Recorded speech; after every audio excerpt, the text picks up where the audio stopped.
Hey, what's up, good people? Welcome back to Stock Up with Larry Jones. I wasn't going to make a video today. As you can see, I'm unshaven and kind of really leisure, but it's just too much going on. I've been working on something that I'm going to be sharing with you guys next week. But the market was tanking today. We got a lot going on, so forgive me if I'm all over the place. I want to give you guys as much data as possible.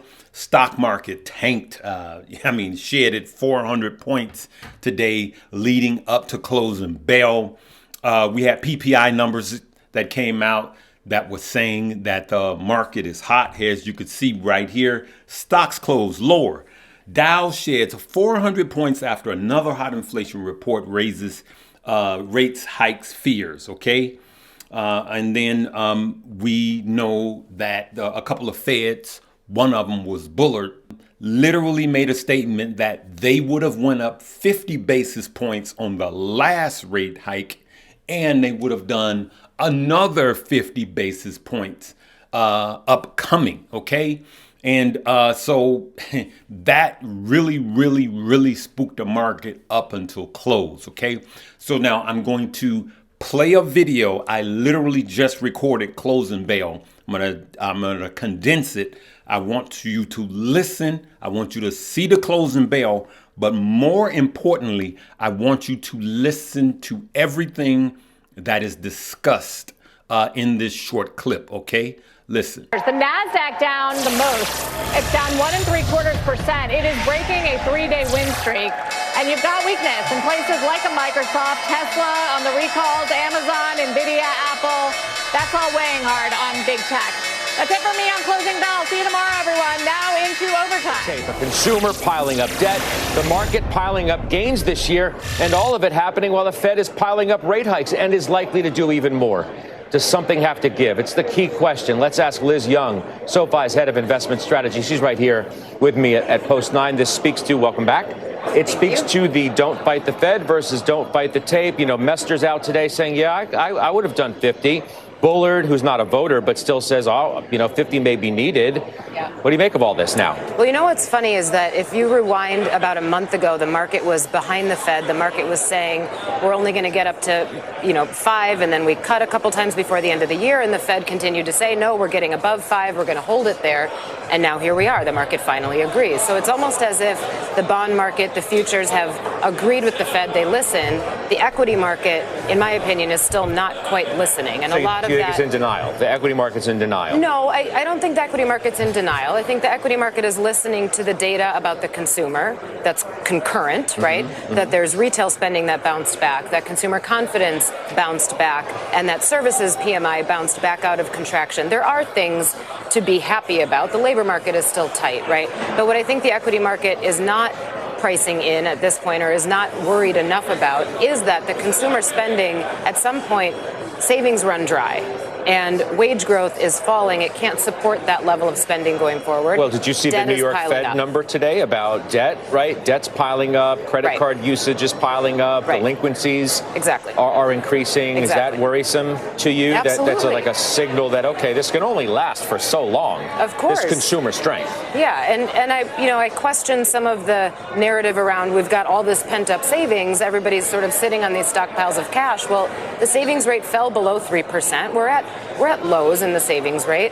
If all the spending is happening on credit cards in a time when credit card rates are higher than they've been in decades, that's a problem. And at some point, people will run out of money. They're not worried about running out of it yet because they all still have jobs. Mm-hmm. And it's easy to find a new job, and wage growth is hot. But the PPI numbers today, too, did not give me a lot of confidence that inflation is going to continue to come down at the same clip that it has been coming down. I think that's another thing that the equity market is hanging its hat on, saying that, look, it's going well. It's going to continue going well until we get to target, and then we all sort of live happily ever after. And I just don't think it's quite that easy. So you can go to Reuters right here, Reuters, and you can read this report here. Fed officials say more rate hikes, key to lowering inflation. Okay. And so remember, the Fed's job is to lower inflation. So I just want you to go to this report, read it for yourself, and see everything. I'm just not going to cover it all right here. So it appears that the Fed. Now, this is not Jerome Powell. These are other Fed members, backseat quarterbacking and saying whether they would do, right? And it spooks the market. So now they're implying that the Fed should be more aggressive with the interest rate hikes, okay? We have a strong job market, right? The job market is showing that it is still strong, all right? I took some notes down here, if I could find them, that I just wanted to go over while I was in the car driving today. That's crazy.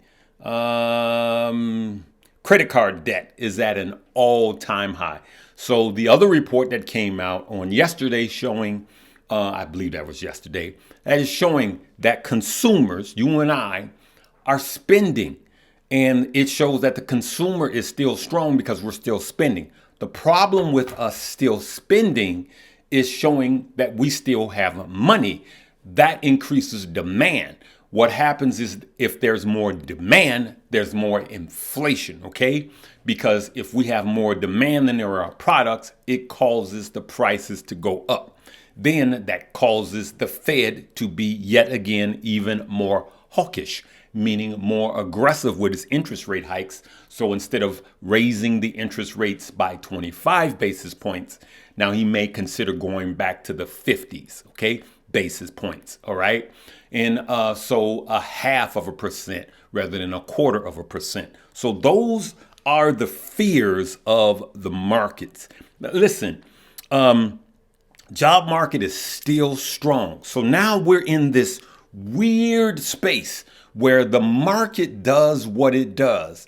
And instead of the normal reaction, we're getting the opposite reaction. Remember the last job reports we had? It was showing that we had more jobs than we had in the last 40 years, like strong job market, low unemployment, which should have crashed the market, not crashed it, but sent it down. What happened to the market? It went up. There's a lot of weird things going on. What's going on with crypto right now? Crypto is up. Matic is up 11% today. And the SEC is showing that they're being more hawkish. That's a whole nother video, right? And so people are saying, well, why is it going up? It should have been going down based on the news, right? What the SEC is trying to do with its regulation. But on the other hand, some people are saying, good, very limited regulation on crypto. The worst is over. And so crypto could have found its bottom. We don't know if that's true, but it may have. But if you're like me, short term, it could be positive, but long term, just waiting on another leg down. It's just me. You let me know what you're doing. I'm just saying, I just see another leg down. So what's the best thing to do? Continue to accumulate with crypto because it's the accumulation stage. Same thing with stocks. Continue to DCA. I did do a little buying. I'll share that in a minute. Okay. Rate hikes. Back to back to back to back without breathing, right? 225s, 250s, and 475s. We have never had 275s in a row, just for those of you that don't know. So that was so aggressive. It was so hawkish. And the market is taking that like it's nothing. Like, come on, bring it. And so we got all of these things going on that is causing everything to go crazy. And then on top of that, credit card debt is at an all-time high, good people. Credit card debt. And so remember, after COVID, the problem we had was the government was printing money like it was going out of style, right? All that money flooded the market. Everybody had money. And what happened? Demand went up and inflation went up. So now the government stopped printing money, but that money is still in the system. The data is proving that the consumer is still strong, meaning we still have money to spend. Remember, the SEC's job right now, Jerome Powell's job, is to take that money from you and cause you to be unemployed. That's the only way to get control from what his job is right now in inflation. That's the way he plans on getting control of inflation. Do be clear. He wants that money out of your holdings. He wants the credit card debt to go down, which is a good thing, but he also wants you unemployed. Now, that doesn't make him a bad person. That's just one of the tools in his toolbox. So we need to understand this entire environment. So if you're looking at a microscope, and I'm going to keep saying this, and you're trading like everything is green pastures, I am going to suggest caution. Okay? I'm getting in, I'm getting out, right? So it's okay to look at a microscope, but the second you get through looking at the microscope or looking at the microeconomic conditions, I'm begging you to look in a telescope and see what's happening long term. So what did I do today? I went in a little heavier, okay? And remember, anything I say is not a suggestion for you to buy, hold, or sell. So remember the other day, I was talking about ticker symbol BLDE, Blade. I had one option and then I went to 25 options. Well, I went up a little bit more. And so I bought a little bit more as the market was tanking. So I bought a little more of BLDE. And remember, I had one option of the July GEHC ticker symbol, and I had one option of the April. I went in and got more of the April right at closing bell, right? And so that's what I did. I buy one, but I buy them out. So here's what I do. You do what you do, I do what I do. If I plan on holding an option for a day, I put the price out for a week. I buy myself a week time, okay?